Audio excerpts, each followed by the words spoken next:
દેવગઢ તાલુકાના અંદેલા ગામે સ્વર્ગીય પિતાના 12માની વિધિના દિવસે તેમના પુત્ર દ્વારા મહેમાનોને આંબાના છોડનું વિતરણ કરવામાં આવ્યું। દેવગઢ તાલુકાના અંતેલા ગામમાં સ્વર્ગીય પિતા મનસુખભાઈ માનાભાઈ પટેલની 12માની વિધિના દિવસે તેમના પુત્ર બિપિનભાઈ પટેલ દ્વારા ઉપસ્થિત મહેમાનોને આંબાના છોડનું વિતરણ કરી અનોખી પહેલ કરવામાં આવી।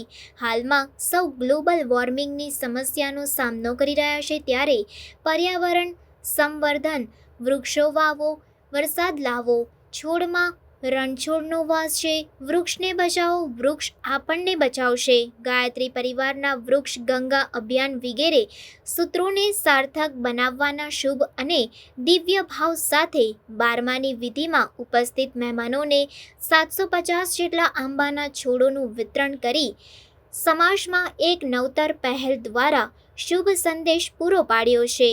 પોતાના પિતાની દિવ્ય સ્મૃતિમાં આંબાના વૃક્ષોનું વિતરણ કરતા બિપિનભાઈ પટેલની પ્રેરણાદાયક પ્રશંસનીય કામગીરીને સૌ કોઈ અભિનંદન આપી રહ્યા છે।